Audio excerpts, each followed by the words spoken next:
வந்து நாங்க கொடுக்க முடியாது. இன்னும் ஒரு சில விஷயங்கள் இங்க வாக்குக்காக 500 ரூபாய் இருக்கு அப்படின்னு சொல்லி வெளியில பேசப்பட்டு இருக்குன்னு சொன்னாங்க.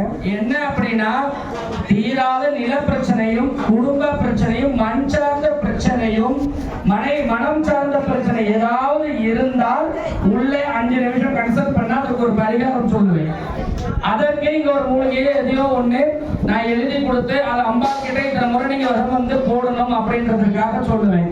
அதற்காக தான் இந்த கடன் பிரச்சனைக்காக என்ன வழி அப்படின்னு நிறைய பேர் என்கிட்ட கேட்கிற ஃபர்ஸ்ட் क्वेश्चन கடன் கடன் கடன் கடன் தான். இந்த கடன் நான் பட்டு அவமானப்பட்டேன். இந்த கடனால நான் அவமானப்பட்டு நான் ரொம்ப கஷ்டப்பட்டு ஊரை விட்டு போய் தான் நான் வந்தேன். இது எனக்கு ஒன்றும் பெரிய விதிவிலக்கெல்லாம் இல்லை. இதை எப்படி மாறணும்னு தாய்கிட்ட 1.5 வருஷம் தவத்தினுடைய பலன் தான் இப்ப காமிக்க தைலம், அமிர்த தைலம், யோக தைலம், 3 தைலம் அதுல சேர்த்துவோம். அது சொல்றது சங்கராதி தைலம் சொல்லுவோம். அது தாயினுடைய அனுகிரகம் மட்டுமே தவிர வேற மாயைகள் கிடையாது. அந்த சந்தனாதி தைலத்தை சாப்பிடும் பொழுது நமக்கு இந்த கையில தரித்திர நாசனி குடியேறுவா. 7.5 சனியோ இல்ல சங்கட சனியோ அர்த்தாஷ்டம சனியோ மற்றும் ராகுனால் தீராத பாதிப்பும் மற்றும் 7ஆம் இடத்தில் ராகு பார்வை பட்டால் மாற்றங்கள் ஏற்படாது. மாந்தி மறைமுக ஸ்தானத்துல இருக்காரு, 10ஆம் இடத்துல லக்னாதிபதி பார்க்கிறார் அப்படின்ற சூட்சமங்கள் ஏதாவது அதுக்குள்ள இருந்தால் இந்த கைகளினுடைய விரல்களை வந்து தரித்திர தேவி குடியேறுவா. இந்த தரித்திர தேவியினுடைய தாக்கம் இல்லாம இருக்கும். எனக்கு அம்மா சொன்னதுதான், தரித்திர தேவியினுடைய தாக்கம் இல்லாம இருக்கிறதுக்கு அந்த அமிர்த தைலம் வந்து அம்மாவை மனம் குளிர வைக்கிறது. இந்த கரம் பட்டு அவளுடைய முகம் கொண்டு போகும்பொழுது அந்த நெற்றியில வந்து அவளுக்கு நெற்றிக்கண் இருக்கும். நம்மளுடைய தாய்க்கு அந்த நெற்றிக்கண் ரூபமாக தரித்திர நாசினி சாந்தமாகிடுவாங்க, விட்டு விலகுவாங்க. அதற்கு தான் இந்த சந்தனாதி தைலம் இங்க அப்படின்னு சொல்றது. அதற்காக தான் 100 ரூபாய் வாங்குறது. நீங்க ஏதாவது கடன் பிரச்சனை உங்களுக்கு பாதிப்பு இருக்கு, எனக்கு எடுத்த காரியம் நடக்கல, ஏதாவது நில சம்பந்தப்பட்ட பிரச்சனை இருக்கு, டாக்குமெண்ட் பிரச்சனை இருக்கு அப்படின்றீங்க உள்ள பேசுறீங்கன்னா சந்தனாதி வழிபாடு முக்கியமா சொல்றது. கடன் பிரச்சனைகளுக்கு கண்ண மூடி நீங்களே சந்தனாதி வழிபாடு சொல்லலாம். இது வந்து அம்மா என்கிட்ட சொன்ன வாக்கு, அதாவது 5 மாசத்துக்கு முன்ன வந்திருக்கக்கூடியவங்களுக்கு 6 மாசத்துக்கு முன்ன வந்திருக்கவங்களுக்கு மட்டுமே இது தெரியும். அப்ப சொன்னது, இவ்விடம் கோடான கோடி மக்கள் கூடும் இடம், இந்த இடத்தில் யாம் ஆடை தேவியாக எழுந்து நிற்கின்றோம்.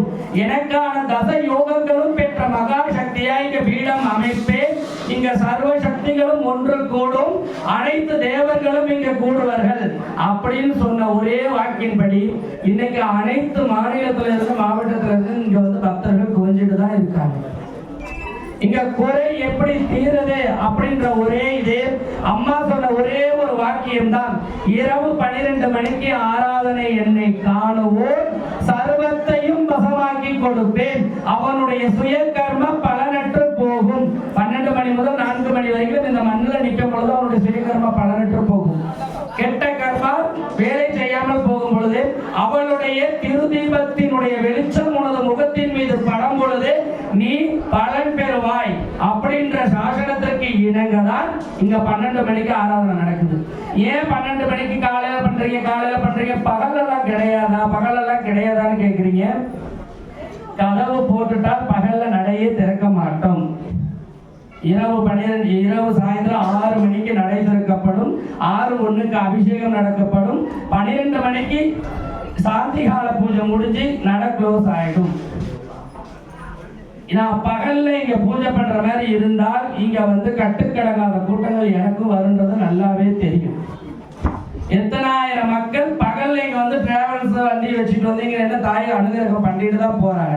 அதை தடுக்கணுங்கிற எண்ணம் எனக்கு கிடையாது. அம்மா சொன்ன வாக்கை எனக்கு இரவு 6:01க்கு தான் இங்க பூஜையும் பரிவர்த்தனைகளையும் உபச்சாரங்களும் நடக்கப்பட வேண்டும், இது எனது ஆணை அப்படின்னு சொன்ன ஒரே வாக்கியத்துக்கு தான் நாங்கள் விடிய பூஜை பண்ணோம். விடிஞ்சு காலையில உங்களை நாங்க பார்க்கறோம் சாயந்தரம். இதற்கு மாறுதல் வந்து ஒண்ணுமே கிடையாது.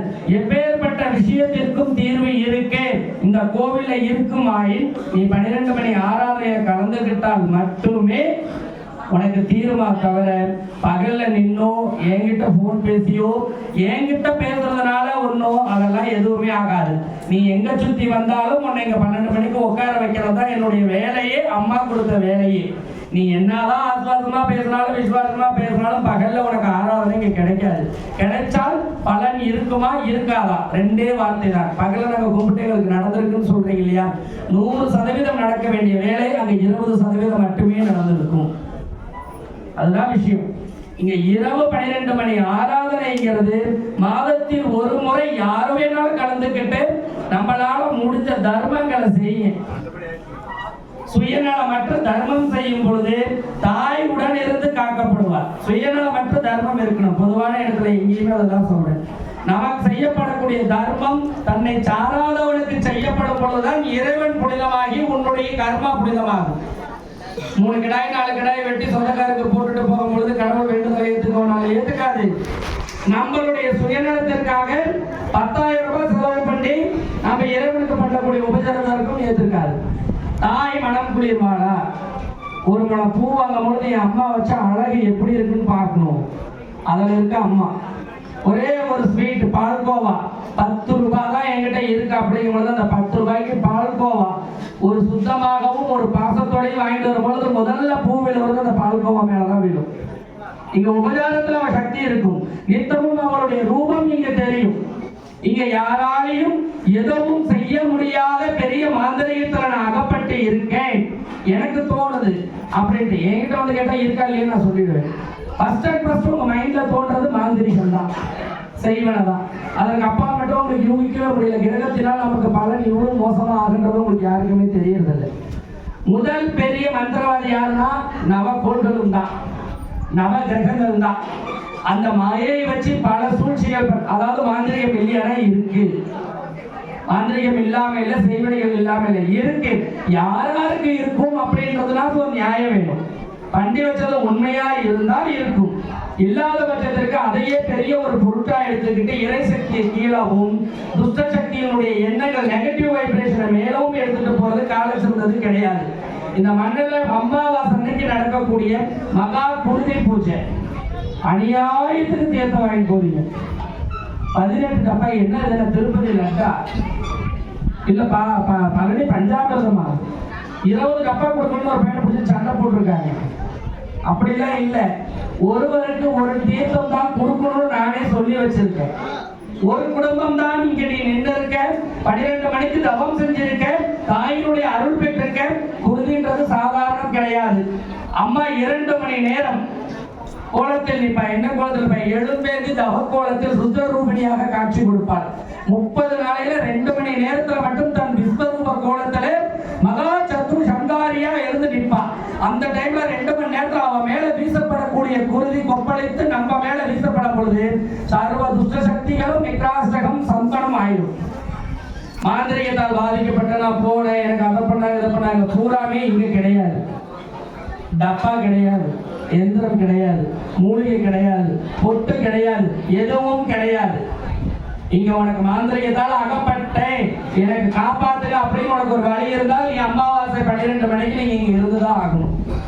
இருந்தால் தீர்வு, இல்லைன்னா நீ என்கிட்ட பேசுறதே வேஸ்ட். உண்மையே அதுதான். அந்த தீர்வுக்கு உண்மையான விளக்கம் என்னன்றதை நீங்க தெரிஞ்சுக்கிட்டு நீங்க பண்ணுங்க. பூஜை தீர்த்தத்தும் போதும் சரி, மற்ற நேரத்தில் நடக்கக்கூடிய பூஜைகள் போதும் சரி, கூட்டமா வந்து ஒருத்தர் மேல ஒருத்தர் ஃப்ரெஷ் பண்றதை முதல்ல அவாய்ட் பண்ணுங்க. நீ எங்கோ இருந்தாலும் தெய்வம் எப்படி உன்னை பார்க்காத இருந்துடும்.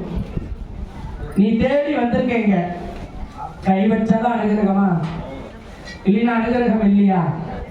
அது எப்படி தாய் 4 பேருக்கு மட்டும் ஆசீர்வாதம் பண்ணிட்டு 40 பேருக்கு பண்ணாம இருக்க? அவனும் சுயநலவாதியாக, அவனும் சுயநலவாதியாக ஏன் எப்படி வீட்டில் இருக்கா? தவகோலத்துல சுயமா எழுந்திருக்கா. கடைக்கண் பார்வைப்பட்டால் போதும், கலியுகத்தின் 7 பாவத்தை தொலைப்பேனே தேவியே, உந்தன் திருவடி பாதத்தின் துகளாகிய மண்ணாலும் நான் போற்ற வேணும். கடைக்கண் பார்வை, அந்த கடைக்கண் பார்வையினுடைய அழகு என்ன? அந்த தாயினுடைய விஹாக்கிர ரூபம் என்ன? அந்த தாயினுடைய பொன்மொழி என்ன? அந்த தாயினுடைய நாமம் என்ன? அந்த தாய்கிட்ட எப்படி சரணாகதி அடையிறது? தாய்கிட்ட எப்படி சரணாகதி அடையணும்? பொன்னாலேயோ பொருளாலேயோ பூதத்தாலேயோ அடையாத ஒரு பொருள் சரணாகதியால் முடியும். சரண் என்பது உடலாகி என் உள்ளத்தாகி உயிரினம் அணுவாகி அனைத்தும் ஆனந்தத்தினுடைய பெரும் புண்ணியமாகி உன்னை சரணடைவேன். உள்ளத்தால் சரணடைவேன், உயிரால் சரணடைவேன், கண்ணால் சரணடைவேன், கவிதையால் சரணடைவேன், பொன்னால் சரணடைவேன், பொன் பொருள் சரணடைவேன், அம்மா என்று சரணடைவேன், அனைத்தும் பெற சரணடைவேன், திருவடியால் சரணடைவேன், தினம் தினம் நினைப்போட்டை சரணடைவேன், நித்தமும் உன்னாபத்தை ஜெய் வாராகி என்கின்ற திருமொழி மந்திரத்தில் சரணடைவேன். சரணட சாமி கிட்ட முதல்ல சரணடைய கத்துக்குங்க. விநாயகரா இருந்தாலும் சரி, முனியப்பனா இருந்தாலும் சரி, பைரவரா இருந்தாலும் சரி, காளியா இருந்தாலும் சரி, ருத்ரன ரூபிணி மகா காளி தேவ கோடி குரு பிரம்மா விஷ்ணு நவ யோக மகா ரூபங்கள் யாதவனை நீ தொழுதாயோ, எந்த தெய்வத்தை நீ தொழுகின்றாயோ, அந்த தெய்வத்தினிடம் நீ என்று சரணாகதி அடைகின்றாயோ அன்றே உனக்கு அனைத்தும் வெளிச்சம். காஞ்சி காமாட்சி கிட்ட ஆதிசங்கரன் சரணடைஞ்சார். எதை கொண்டு சரணடைஞ்சார் பொழுது உள்ளத்தை கொண்டு சரணடைஞ்சார், திருமந்திரம் கொண்டு சரணடைந்தார். மதுரை மீனாட்சி சரணடையப்பட்டார். பல கோடி பக்தர்கள் முன்னிலையில நடுவுல சிம்மாசனத்துல ஒரு நாளைக்கு 8 கால பூஜை பெற்ற ஒரே கோவில் மதுரை மீனாட்சி. 8 காலங்கள் யாக காலங்கள் கொண்டு 8 தசசக்கர நாயகியாக திகழ்ந்து அண்டமும் ஒரே தேவியாக திகழ்ந்து மனோன்மணி என்கின்ற முதல் கோலத்தில் தரிசனம் கொடுப்பவள் மதுரை மீனாட்சி. அவகிட்டையும் சரணடையலாம். முப்பெருந்தேவி இச்சாசக்தி, கிரியாசக்தி, ஞானாசக்தியின் சரூபமான ரூபத்தில் கலியுகத்தில் அவதாரம் செய்த தாய் திரு வாராகி அன்னை கிட்ட சரணாகதி சக்கரவள்ளி கிழங்குலையோ, உருளைக்கிழங்குலையோ, பால்லையோ, பாயாசத்திலையோ, தேங்காய் தீபத்திலையோ, பூசணிக்காய் தீபத்திலையோ சரணாகதி அடையவே முடியாது. சுயநலமான சரணாகதி அது. சுயநலமான சரணாகதிகளை எப்படி இறைவன் உனக்கு காட்சி கொடுப்பார்? நான் தினமும் வரேன், கதவை திறக்கிறேன், அபிஷேகம் பண்றேன், நீ எனக்கு காசு கொடுத்தாதான் அபிஷேகம் பண்ணுவேன், நீ என் கடனை அடைச்சாதானே உனக்கு அபிஷேகம் பண்ணுவேன், நீ எனக்கு புது வீடு கொடுத்தாதான் உனக்கு அபிஷேகம் பண்ணுவேன், நீ எனக்கு இந்த வேலையை முடிச்சு கொடுத்தாதான் அபிஷேகம் பண்ணுவேன். அதை விட ஒரு தாயை கேவலமாக வேலைக்காரியை எப்படி நிறுத்த முடியும்? வேலைக்காரி, அதாவது வேலை செய்ய பணியால் மட்டுமே தான் நீ சொன்ன ஆணைக்கு இணங்க சேவை செய்வான், நீ தரக்கூடிய கூலிக்கு. நண்பன் என்ன பண்ணுவான்? ஆபத்துங்கிறப்ப நீ பண்ணனாலும் பண்ணனாலும் உனக்கு உதவுவான். அம்மா நீ என்னதான் அடிச்சாலும் நல்லா இருக்கணும்னு செய்வான். அதுதான் தாய் முன்னன்பில் சரணடைந்தது. அப்ப தாய்கிட்ட சுயநலம் முதல்ல இல்லாம இந்த மண்ணில் சரணடை. சொல்லாலேயோ பொருளாலேயோ செயலாலேயோ எதாலையும் அடையாத சரணம் இந்த ஆத்மாவால அடை. உன்னை சுத்தமாக்குவா, உன்னை புனிதமாக்குவா, உன்னை பெரிய இடத்துக்கு கொண்டுட்டு போவா. எப்படி பெரிய இடத்துக்கு கொண்டுட்டு போவா? 25 வயசுக்கு ஒருவனுக்கு ஒரு வாழ்க்கை என்கும் பொழுது தாயை தொழுதவனுக்கு 7 வருடத்தில் கொடுத்தால் பார் புகழும் புண்ணியமும் பணமும் பதவியும் அனுகிரகமும் ஆத்தியும். அதற்கு அடையாளம் யார் அப்படின்னா நான் தான். 27 வயசுல நான் மாண்டவன். மீண்டெழுவாயடா, எழுந்து என்னை தொழுவாயடா, அம்மா என்று என்னை அழைப்பாய், நான் இங்கு புதை உண்டு கடக்கின்றேன், என்னை மீட்டெடுப்பாய், எனதாகிய நாமத்தை நாடெங்கும் தேசமெங்கும் ஒரு காலமும் மண்ணாசை பெண்ணாசை பொன்னாசை யாரும் இல்லாமல் எனதாசையே உனதாசை என்று நீ ஜெய் வாராகி என்கின்ற நாமத்தை முழங்கச் செய். அப்ப நான் இன்னைக்கு நான் முழங்கிட்டு தான் இருக்கேன். எங்க நடந்தாலும் வாராகி, எது நடந்தாலும் வாராகி, எது கொடுத்தாலும் வாராகி, புகழுக்கு சொந்தமானவள் வாராகி, என் பணத்திற்கு சொந்தமானவள் வாராகி, எனக்கு சொந்தமானவள் வாராகி, என் உயிருக்கு சொந்தமானவள் வாராகி, பொன்பொருளுக்கு சொந்தமானவள் வாராகி. இப்படி அடையாம அடைஞ்சதுனால் மட்டுமே தான் இத்தனை பேருக்கு இன்னைக்கு நான் சாமியா போறேன். இத்தனை பேருக்கு சொன்னது பழிச்சிருச்சு, சாமி கை வச்சது நல்லா ஆயிடுச்சு, சாமி கூட வந்தாரு காப்பாற்றப்பட்டுருச்சு, சாமி வீட்டுக்கு வந்தாரு, எங்க வீட்டுல விளக்கு ஏற்றினாரு, அன்னையிலிருந்து எங்க வீட்டுல பாசிட்டிவ் நடந்துச்சு. என்ன காரணம்? தாயே கதி என்ற சரணாகதி அடைஞ்சு அவளுடைய திருநாமம் உயிராக உரைத்து உரைத்து உரைத்து ஒரு வீட்டுல போய் நிக்கிறதுனால அவகிட்ட தினமும் பேச முடியுது. நீ பேசுற, ஏன் நீ மட்டும் என்ன பொதுப்படி தகராறா? ஏன் 5 ரூபா கற்பூரம் தான் உனக்கு கடவுள், 5 ரூபா ஊதுபத்தி தான் உனக்கு கடவுள். உருகாத நெய் கண்டுபிடிச்சாச்சு. உருகாத நெய் இருக்கு, அது பேக்ல பிடிச்ச 5 ரூபாய் வித்துட்டு இருக்கான், 10 ரூபாய் வித்துட்டு இருக்கான். அதை வாங்கிட்டு போய் கோயில்ல பண்றது.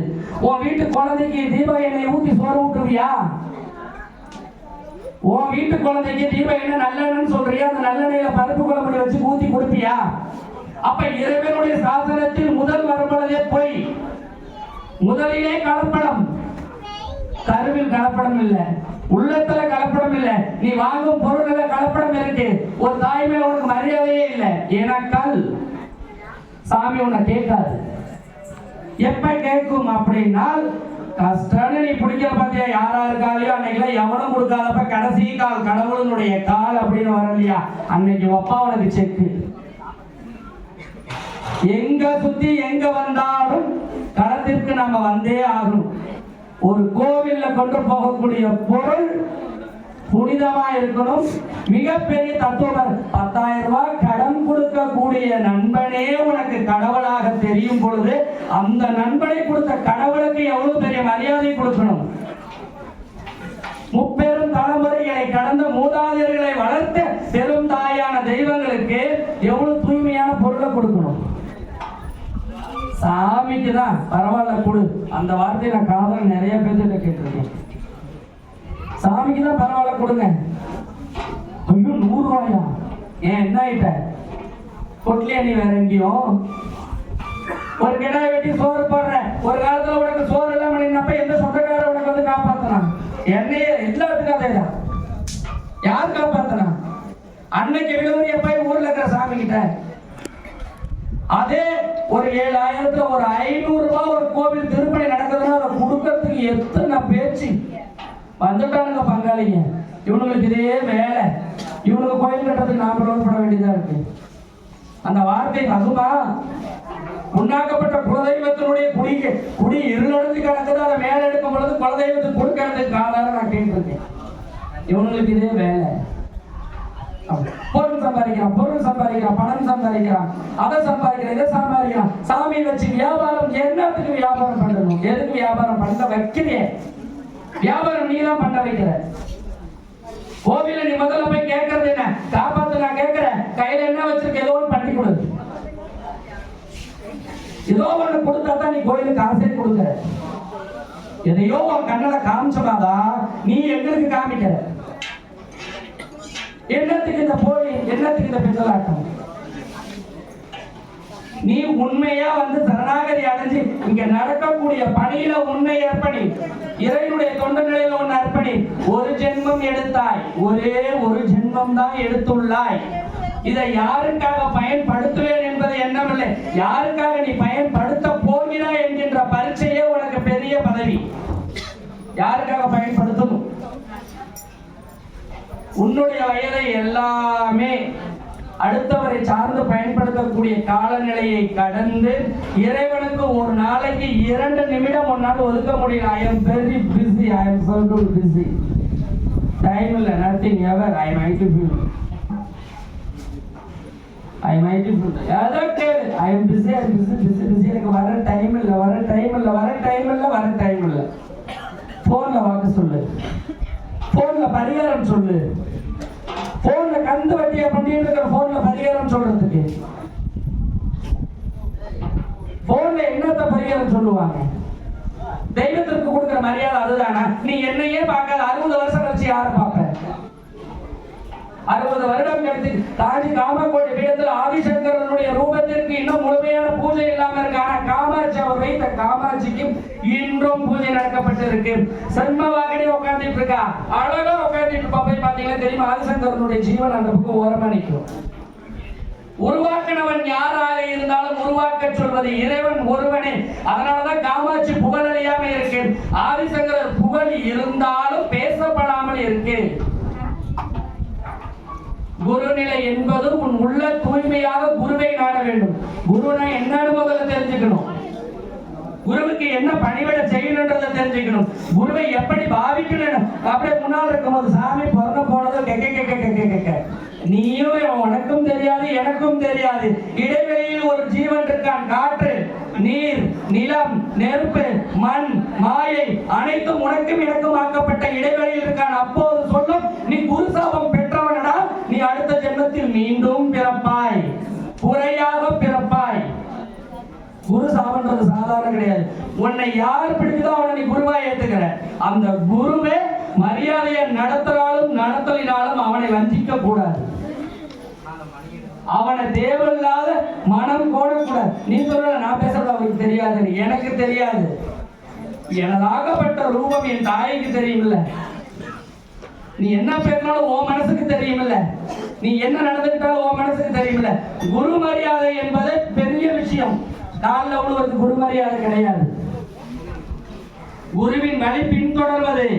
குருவின் வழி என்ன? தாய். குரு யாரை பின்தொடர்றாரு? அம்மாவை. அம்மா யார்? வாராகி. அவளை எப்படி பின்தொடர்றாரு? சரணாகதி அடைந்து பின்தொடர்றாரு. நீ நடத்தப்பட்ட நாடகத்தினுடைய விலையினுடைய ததைம் என்ன? அவளுடைய புகழ். அவள் புகழ் உலகம் எல்லாம் போற்றப்பட வேண்டும். ஒருவனே எழுந்தேன், ஒருவனே அமர்ந்தேன், ஒருவனே தொண்டு செய்தேன். என்னமான்னு கேட்கும் பொழுது எனது புகழ் நீ உலகம் எல்லாம் கொண்டு போக வேண்டும், இதுவே எனது ஆணை அப்படின்னா. அன்னைக்கு வெளியில வந்தேன், என் தாயினுடைய புகழை சாதிக்காம ஒரு காலத்துல இந்த உயிர் போகக்கூடாதுன்னு. இன்னைக்கு நான் உண்மையிலேயே அந்த தாயை நான் நிலைநிறுத்த வச்சுட்டேன். இன்னைக்கு சொல்றேன், என்னைக்கு சொல்றேன், இந்த தாய்க்காக சேர்த்தப்பட்ட கூட்டங்களும் இந்த தாய்க்காக அர்ப்பணித்த குழந்தைகளும் ஒரு காலமும் வீண் போகாது. இங்க நின்ன 10 நிமிஷத்துல ஒருத்தனுடைய வாழ்க்கை மாறி இருக்கு. இந்த மண்ணில் நின்று அதோட ஜோதியை பார்த்த 10 நிமிஷத்துல ஒருத்தனுடைய வாழ்க்கை மாறி இருக்கு. என்னென்ன கொடுத்துருக்காங்க தெரியுமா? அம்மாவுக்காக எவ்வளவு கொடுத்துருக்காங்க தெரியுமா? அதெல்லாம் வேலையே கிடையாது. என்னை கொண்டு பார்க்கறதா இருந்தாலுமே அது வேலை கிடையாது. இங்க உனதாகிய புண்ணியம் என்ன இருக்கு? இங்க உனதாகிய பலன் இங்க என்ன இருக்கு? இங்க தேவை என்ன இருக்கு? தேவையை பூர்த்தி செய், உனது நாமம் பாடப்படும். ராஜராஜ சோழன் கோவிலை கட்டணும்னு தான் சொன்னாங்க. அந்த கோவில பொறிக்கப்பட்டக்கூடிய எழுத்துக்களுடைய வண்ணங்கள் பல்லாயிரம் கோடி வார்த்தைகள். ராஜராஜ சோழன் கட்டிய கோவில்ல இருக்கப்படக்கூடிய அனைத்தினுடைய இனத்தினுடைய வண்ணத்தை பொறிக்கப்பட்டிருக்கு, புகழாக பொறிக்கப்பட்டிருக்கு. அவன் தான் குருநிலை அடைந்தவன். ஜாதிகளை ஏற்று, மதங்களை ஏற்று, இனம் என்கின்ற ஒற்றை வார்த்தையில் உறவு என்கின்ற பெரும் நட்பினில் வழிவந்து உணர்வாக நினைக்கப்படக்கூடிய தெய்வமே உனது ரூபன் பக்தன். யாரு? இந்த அம்மானா அம்மா வாராகி. ஏன் வாராகி வர வச்சிருக்கா? அவளுக்கு சேவை பண்ண வர வச்சிருக்கா, அவளுக்கு பூ வாங்கிட்டு வர வச்சிருக்கா. இங்க நம்ம பாவிக்கணும், இங்க வராகி அம்மா, இவரு வராகி அம்மா, இவரு வராகி அம்மா, அப்படி அந்த ரூபம் இங்க உணரப்பட வேண்டும். சண்டை முதல்ல கோவிலுக்குள்ள போடக்கூடாது, சஞ்சலங்கள் இருக்கக்கூடாது, சபை நாகரிகம் தெரியப்பட வேண்டும். நமக்கு முன்ன நாடாளு அரசி உட்கார்ந்துட்டு இருக்கா, நமக்கு முன்ன கர்மமும் தர்மமும் சாட்சியாக நிற்கக்கூடிய தாய் உட்கார்ந்துட்டு இருக்கா. நமக்கு முன்னால யார் உட்கார்ந்துட்டு இருக்கா? சின்ன ஒரு கற்பனை பண்ணுங்க.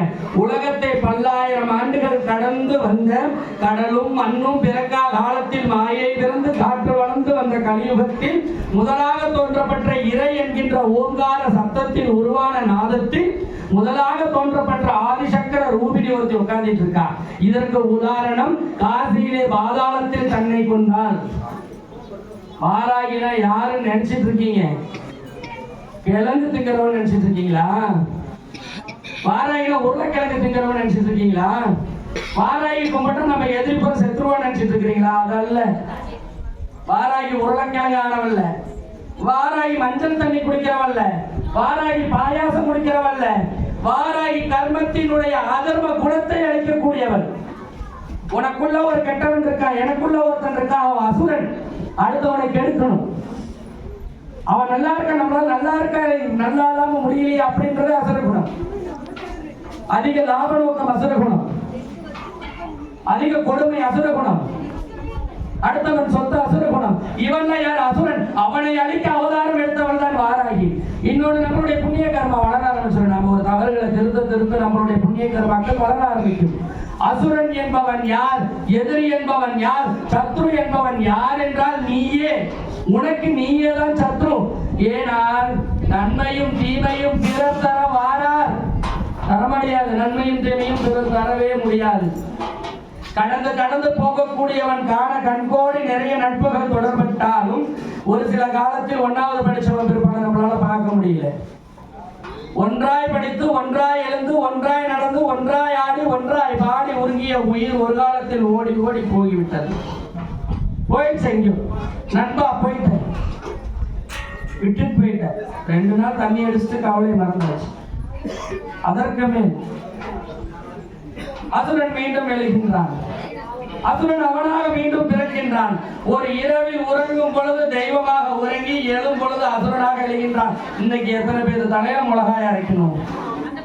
இன்னைக்கு எவ்வளவு பேருக்கு நம்மளுடைய புத்திசாலித்தனத்தினால நம்ம அடிமைப்படுத்த முடியும் அப்படின்ற ரூபம்.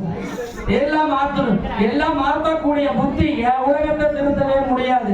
உலகம் என்பது நாம இதற்குள்ள பர்டிகுலர் ஒரு 10 லட்சம் பேர்த்த ஒரு நட்பு நாகரிகமாக சேர்க்கப்பட்டு அவர்கள் ஒழுக்க நிலைகள் கடக்கப்பட்டு 2 பேரும் அதை தெரிஞ்சு வாழ்ந்தாங்க.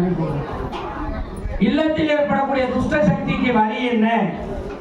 வீட்டுல நிம்மதியில தூக்கம் இல்லைன்றதற்கு தவத்தினுடைய பலன் சொன்னதுதான் இந்த விதி தீப வழிபாடு. இந்த விதி தீபத்தினுடைய நோக்கமே உன் வீட்டுல தாயினுடைய சூடம் வந்து 2 நிமிடம் மட்டும்தான் இருக்கும். 2 நிமிடம் உங்க வீட்டுல வச்சு விதி தீபம் ஏற்றப்பட்டு தாய் ஒரு கணம் உன் வீட்டுல உட்கார்ந்தா ஒரு யுகம் உன்னை காக்கப்படுவார். அதுதான் விதி தீபத்தினுடைய மோட்சம். விதி தீபம் என்னன்னு கேட்டு இருந்தாங்கன்னு சொன்னாங்க. அதை சொல்றேன். ஒவ்வொரு வீட்டிலும் விதி தீபம் ஏற்றுவதற்காக 1700 நாட்கள் பதிவு செய்யப்பட்டிருக்கு. 1700 நாட்கள் யார் இல்லத்திற்கு தாயினுடைய சூடம் வரணும் விதி தீபம் ஏற்றணும் விருப்பப்பட்டிருக்கீங்களோ அவங்க எல்லாம் இவர்கிட்ட பேர் கொடுங்க. ஏன்னா அந்த அடுத்தது இந்த கிருஷ்ணகிரியில விதி தீபம் ஏற்றுவதற்காக கிருஷ்ணகிரி பெங்களூர் விதி தீபம் ஏற்றுவதற்காக ஞாயிற்றுக்கிழமை 25/2/2024 காலை 3 மணிக்கு கொடியேற்றத்துடன் நம்ம கோவிலை கொடியேற்ற பண்ணி தாய் நேசரி பத்ரகாளியின் கருணை வடிவான கலாச்சார நியாயியை பார்த்துட்டு அங்கிருந்து ஸ்ட்ரெயிட்டா கிளம்பி பிரத்யேகரா தேவி கோவில போய் கொடியேற்ற பண்ணி கிருஷ்ணகிரி டவுன்ல இருக்கக்கூடிய பாரதி நகர்ல இருக்கு பாரதி சந்தை அங்காடி தெருவில் இருக்கக்கூடிய பிரத்யேகரா கோவில கொடியேற்ற முடிந்து அகரகாரம் செங்கப்பன் நகர் பாரதியார் நகர்ல பர்கூர் வட்டம் கிருஷ்ணகிரி நகர் 168 வீட்டுக்கு வந்து அதாவது 1000 வீடு பதிவச்சு 168 வீடு மட்டும்தான் எடுத்திருக்கும். நேரங்கள் போதியதாக இல்லைன்றது அந்த ஏரியாவில். திங்கட்கிழமை 26/2/2024 குந்தாரப்பள்ளி நாராயணி குப்பம் கங்கா சமுத்திரம் வேப்பனப்பள்ளி KGF அங்க வந்து 200 வீடு திங்கட்கிழமை 26/2/2024. இந்த வீடுகள்ல ஒரு சில வீடுகள் விடுபட்டாலும் கோபப்பட வேண்டாம். நேரத்தினுடைய சூழ்நிலையால மாற்றப்பட்டு அடுத்த வாரமே கண்டிப்பா நான் வருவேன். அதே போல செவ்வாய்க்கிழமை 27/2/2024 KGFல ஈவினிங் அங்க நைட்டு தங்கிட்டு 26ஆம் தேதி தங்கிட்டு 27ஆம் தேதி KGFல காலையில பொது தரிசனம் ஏற்பாடு பண்ணியிருக்காங்க. சக்திகள் ஒன்று சேர்ந்து ஒசூர் மற்றும் சித்தாடு கிளமங்கலத்தில் இருக்க கோவில்ல பெருமாள் கோவில் கிளமங்கலத்தில் இருக்கக்கூடிய பெருமாள் கோவில்ல வந்து முதல் மன்றம் வந்து ஓபன் ஆகுது. வாராகியினுடைய வழிபாடு மன்றம் முதல் மன்றம் ஓபன் ஆகுது. ராயக்கோட்டை வழியா வந்து பாலக்கோட்டையில 2வது மன்றத்திற்காக வந்து ஆலோசனை கூட்டம் நடைபெறுது. கிருஷ்ணகிரியில 3வது மன்றத்திற்காக ஆலோசனை கூட்டம் நடைபெறுது. மொத்தம் பிப்ரவரி முடிஞ்சு மார்ச் மாசம் 15ஆம் தேதிக்குள்ள மொத்தம் 4 மன்றத்திற்காக அனுமதி பெறப்படுது. 4 மன்றம் 4 விதமான இடங்கள்ல வந்து செய்யப்பட்டிருக்கு. மன்றத்தினுடைய நிர்வாக குழுக்கள் குறைந்தபட்சம் 30 பேர் இருக்கணும். மன்றத்துல கண்டிப்பா நித்தமும் பூஜை செய்யப்பட வேண்டும். செவ்வாய் வெள்ளிக்கிழமைகள்ல வந்து அங்க இருக்கக்கூடிய இல்லாதவர்களுக்கு கண்டிப்பாக உணவு கொடுக்கணும். அந்த உணவை சார்ந்தது கண்டிப்பா இந்த ஆலயத்திலிருந்து சப்போர்ட் பண்ணப்படும். அது ஒரு காலமும் கவலை கொள்ளப்பட வேண்டாம். அதே போல கங்கை சமுத்திரம்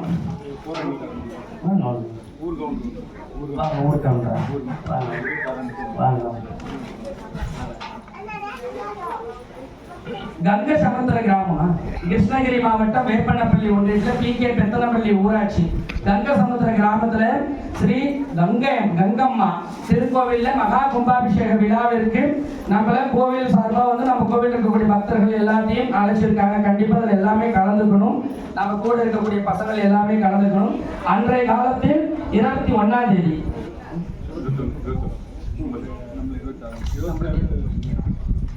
26ஆம் தேதி அங்க சிறப்பு பூஜைகள் நடைபெற்று அங்க பொது தரிசனம் நடைபெறும்.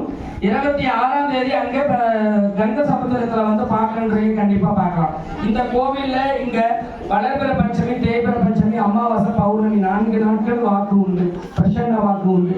30 பேருக்கு தான் உண்டு. மீதியெல்லாம் என்ன பண்றது சாமி, நாங்கெல்லாம் வெளியில இருந்து வந்திருக்கோம் அப்படிங்கும்போது ஒரு முறை வந்திருக்கீங்க. தயவு செஞ்சு உங்க நேரத்தை ஒதுக்கி என்னுடைய சுமையையும் புரிஞ்சு நீங்க கொஞ்ச நேரம் இருந்தீங்கன்னா கண்டிப்பா உங்க மனக்குறைக்கான தீர்வு நான் கொடுப்பேன். இது எல்லாம் நடக்கணும் தெரிஞ்சுதான் திருப்பூர், அதாவது அடுத்தது போறது வந்து மேட்டூர், அவினாசி, திருப்பூர், அப்புறம் தாராபுரமா சென்னிமலை. இங்க பதிவாகி இருக்கக்கூடியவர்கள் வந்து நம்பர் கொடுத்துருக்காங்க. ஆலோசனை கூட்டம் நடந்துட்டு இருக்கு. அங்கிருந்து யாராவது புதிதாக வந்திருக்கீங்க வரணும் அப்படின்னா கம்பல்சரி வந்து இந்த நம்பருக்கு வந்து நீங்க கொடுத்துருங்க. இங்க வந்து நீங்க உங்களுடைய பெயரும் நம்பரும் கொடுத்துட்டீங்கன்னா உங்களை தொடர்பு கொண்டு பேசுவாங்க. மார்ச் கடைசியா, அதாவது வந்து மார்ச் கடைசி அப்படி இல்லைன்னா ஏப்ரல் 1 அன்னைக்கு வந்து திண்டுக்கல்ல விருவேடு கிராம மக்கள் ஒன்றிணைஞ்சு நம்மளை கூப்பிட்டுருக்காங்க. அங்க ஒரு ப்ரோக்ராம் நடக்க இருக்குது, பொதுதர்ஷனம் நடக்க இருக்குது, மற்றும் அங்க அன்னையினுடைய அருளாற்றல் நடக்கப்பட இருக்குது. அங்க ஒரு சந்தேகங்களுக்கு கேள்விகளுக்கும் கண்டிப்பா பதில் கொடுக்கப்படும். திருவண்ணாமலையில் இருக்கக்கூடிய மேல்பரவத்தூர்ல வந்து கூப்பிட்டுருக்காங்க. அங்க இருக்கக்கூடிய மக்கள் தொடர்பு கொள்ளுனாலும் நாங்க நம்பர் கீழே கொடுத்துருவோம். நீங்க அந்த நம்பருக்கு தொடர்பு கொண்டு பேசிக்கிங்க. கம்பல்சரி கண்டிப்பா 30 வீடு மட்டும் அரேஞ்ச் பண்ணிக்க கண்டிப்பா முடியாது. ஏன்னா நிறைய பேர் 100 வீடு 200 வீடு 500 வீடு கோயம்புத்தூர்ல இருந்து 1600 வீடு பதிவு பண்ணியிருக்காங்க. அதை 4 கட்டமாக தான் விளக்கம் கொடுக்க முடியும். கோயம்புத்தூர்ல இருக்கிறவங்களும் திருப்பூர்ல இருக்கிறவங்களும் அடுத்த மே மாசத்திற்கு ஒரு விஷயம் இருக்கும். ஆஷாட நவராத்திரி வர ஆடி மாசம் அமாவாசை நாளையில மடிமாலை எல்லாத்திற்கும் கொடுக்கப்படும். மடிமாலை விரும்புவோர் ஒட்டுமொத்த மன்ற நிர்வாகிகள் 30 பேர் குழுவா இருந்தாலும் சரி, 300 பேர் இருந்தாலும் சரி, மன்ற நிர்வாகிகள் ஒட்டுக்கா வந்து இங்க மாலை வாங்கிக்கிங்க. 48 நாள் வந்து சித்திரை 1 கனியனுக்கு அம்பாள் மேல மடிமாலை சாத்தப்படும். 48 நாள் பூஜைகள் நடக்கப்படும். 48ஆவது நாள் பூஜை முடிஞ்சு மடிமாலை எல்லாத்திற்கும் கொடுக்கப்படும். அந்த மடிமாலையை 2 நாள்ல கண்டிப்பா டிஸ்ட்ரிபியூட் பண்ணிடுவாங்க. யாருக்கு எவ்வளவு தேவைன்றதை கொடுத்துருவாங்க. அங்க மடிமாலையும் இங்க கோவிலுக்கு கொண்டு வர பொருள் என்ன அப்படின்னு கேட்கிறாங்க. மடிமாலையோட நவதானியத்தை ஒரு சிறு மூட்டை கட்டி உங்க வீட்டுல ஃபர்ஸ்ட் நீங்க வைக்கணும். வச்சு 3 நாள் 6 நாள் 9 நாள் இச்சாகிரியா ஞானம் சஜிதம் பிராப்தம் நாகாமியம் தன்னுடைய வாழ்நாளில கிடக்கக்கூடிய பெருங்கடலான பதவியை 9 நாள் நவராத்திரியில 3 நாள் விரதம் இருக்கிறவங்களும் 6 நாள் விரதம் இருக்கிறவங்களும் 9 நாள் விரதம் இருக்கிறவங்களும் தன்னுடைய கணக்கை எய்தாற்போல் இருந்து அந்த நவதானியத்தை கொண்டு வந்து இங்க வந்து மகா கோடி யாகம் பற்ற வைக்கப்படும். தாயினுடைய அருளால அந்த ஜோதி வந்து ஒரு முக்கியமான இடத்துல இருந்து ஜோதி எடுத்துட்டு வர்றதுக்காக நாங்க போறோம். ஆதி தேவி ரூபமான ஒரு இடத்துல இருந்து ஜோதி வந்துதான் அந்த யாகத்தை பத்த வைக்கணும். அந்த யாகம் கிட்டத்தட்ட 12 நாட்கள் எரியப்படும். 12 நாட்கள்ல வந்து இருபடி செலுத்த, அதாவது அந்த நவதானியத்தை செலுத்த வேண்டிய கண்டிப்பா 9 நாள் 3 நாள் 6 நாள் விரதம் இருந்து செலுத்தக்கூடியவர்கள் கண்டிப்பா பதிவு செய்து கொண்டு கண்டிப்பா வந்து செலுத்திக்கீங்க.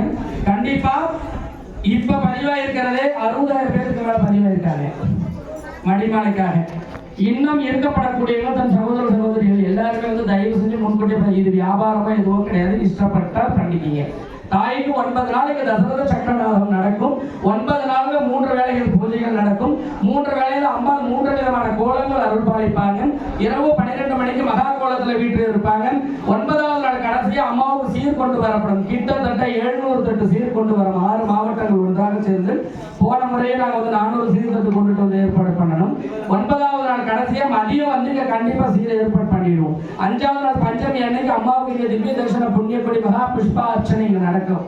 புஷ்பர்ச்சனை 100 கிலோ பூவை கொண்டு அம்பாளுக்கு அர்ச்சனை பண்ணுவோம். மக்களுடைய குறை தீர்க்க என்னையும் உன்னையும் நாடி வர பக்தர்கள் நோயில்லாமல் வாழ்வ நீ அருளப்பட வேண்டும் என்ற 100 கூட பூ வச்சு நாங்க பூஜை பண்ணுவோம். அதற்கும் எல்லா மகளிரும் மற்றும் எனது சகோதரர்கள் எல்லாரும் தயவு செஞ்சு ஒத்துழைப்பு கொடுங்க. சேவையும் திருப்பணியும் நீங்கள் செய்தார் போல் உங்களுக்கு இறைவனுடைய அனுகிரகம் கண்டிப்பா கிடைக்கும். இது வந்து கட்டாயம் கிடையாது. இது வந்து உங்களை மாற்றக்கூடிய விஷயமும் கிடையாது. உங்களுக்கு பிடிச்சிருக்கிறவங்க இங்க பேர் கொடுங்க. அம்பாள் யாராவது வீட்டுக்கு வரணும்னு விருப்பப்படுறவங்க இங்க பேர் கொடுங்க. அதற்கு கட்டணம் எவ்வளவு முதல் தேவை அதுதான் நீங்க கேட்டுட்டு இருக்கீங்க. அதாவது நாங்க கடந்து வரக்கூடிய பாதைக்காக மட்டும்தான் நாங்க விதிக்கப்பட்டிருக்கு. கட்டணம் ஒண்ணு நாங்க பெருசா நாங்க பண்ணல. ஏன்னா அதுக்கு வேண்டாம் நாங்க சொல்றோம். தாய் வேற ரூபமா சொல்லியிருக்கிறதுனால வந்து கட்டணம் வேண்டாங்க. வரக்கூடியதற்கு எவ்வளவு நீங்க பார்த்து சொல்லிடுங்க. 30 வீடுலாங்கிறது போகக்கூடிய பெட்ரோல் அந்த வண்டியினுடைய இதுக்கு மட்டும் சொல்லிடுங்க. அந்த மாதிரி தொகை சொல்லிடுங்க அப்படின்னு நாங்க சொல்லியிருக்கோம். இன்னும் அது மட்டும் இல்லாமல் இந்த ஆஷாட நவராத்திரி பிரம்மாண்டமாக முடிய பெற்று மாவட்டங்கள் முழுமையாக அறிவிக்கப்படும். ஒரு மாவட்டத்திற்கு ஒரு தலைவரும் ஒரு தலைவியும் இருப்பாங்க. அந்த நிர்வாகம் சரியான முறையில் செயல்படணும். நேரடி எனது பார்வையில் தான் அது நடக்கும். இப்போ 5 மாவட்ட நிர்வாகிகளை வந்து நாங்கள் வந்து ஏற்பாடு பண்ணியிருக்கோம். தர்மபுரியில் வந்து ராதா அம்மா மாவட்ட தலைவியாக இருக்காங்க. எனக்கு அன்னதானத்தினுடைய முழு பொறுப்பு எடுத்து பண்ணுறதுனால ராதா அம்மாவை நிர்வாகியாக இருக்காங்க. அதே போல கிருஷ்ணகிரியில வந்து கிருஷ்ணகிரியை சார்ந்த சூர்யா அப்பா ராஜராஜன் அவர்கள் வந்து கிருஷ்ணகிரி மற்றும் ஒசூர் பெங்களூர் 3 இடத்துக்கும் இருக்காங்க. மேச்சேரிக்கு ஒருத்தர் போட்டிருக்கோம். திருப்பூருக்கு வந்து மஞ்சு அப்படின்ற ஒருத்தர் செலக்ட் பண்ணி வச்சிருக்கு. அதே போல தாராபுரத்தில் ஒருத்தர் செலக்ட் பண்ணி வச்சிருக்காங்க, பேர் எனக்கு சரியா பதிவு எனக்கு ஞாபகம் இல்லை. திருவண்ணாமலையிலே செலக்ட் பண்ணியாச்சு. அடுத்த மாசம் வந்து கண்டிப்பா இந்த மாசம் 3 மாவட்டமும் அடுத்த மாசம் 6 மாவட்டமும் கண்டிப்பா கொடுக்கப்படும். அது சரியான முறையில நீங்க அவங்க தொடர்பு கொண்டு நீங்க பேசுங்க. இங்க நடக்கக்கூடிய பூஜைக்கு ஒத்துழைப்பு கொடுக்கிறது எல்லாமே மிகப்பெரிய ஒரு சந்தோஷமான விஷயங்கள். நடக்கப்படக்கூடிய விஷயங்களுக்கும் நடக்கப்படக்கூடிய பூஜைகளுக்கும் இங்க நடக்கக்கூடிய அன்னதானங்களுக்கும் உங்களால் உங்கள் தாய் உங்களுள் வளர்ந்து இவ்வளவு பெரும் விஷயங்களை நடத்தி கொடுக்கிறது பெரிய விஷயமா இருக்கு. இந்த இடத்துல தயவு செஞ்சு அமைதி காத்துக்குங்க. குப்பைகளை தவிர்த்துருங்க. கண்டிப்பா நான் குப்பையே என்னால் பொறுக்க முடியாது. குப்பைகளை தவிர்த்துருங்க. இன்னும் நிறைய வேலைப்பாடுகள் இருக்கு. எலக்ட்ரிஷியன் சம்பந்தப்பட்ட விஷயங்களோ இல்லை எலக்ட்ரானிக்கல் சம்பந்தப்பட்ட விஷயங்களோ யாராசும் ஏதாவது கொடுக்கணும்னு விருப்பப்பட்டால் இன்னும் LED லைட்டு தேவைப்படுது. ஏன்னா அந்த பக்கம் அன்னதான மண்டபத்தோட அந்த பக்கம் போலான்ட்டு பின்னால ஷிஃப்ட் போடலாம். அப்படியே போட்டு எடுத்துக்கிட்டு நைட்டு வரையும் தண்ணி படுத்து வந்துட்டு காலையில போவாங்க அப்படின்ற அதுக்காகவும் இருக்கு. இன்னும் போர் மோட்டர் இறக்காம இருக்காது. அதாவது இது வந்து நிறைய பேர் என்ன பண்ணட்டும்னு என்கிட்ட கேட்டதுனால அதை நான் சொல்லிட்டு இருக்கேன். கட்டாயம் கிடையாது. இது பண்ணணுன்றது உங்ககிட்ட நான் ஆணித்தரமாகவும் சொல்லுவேன்.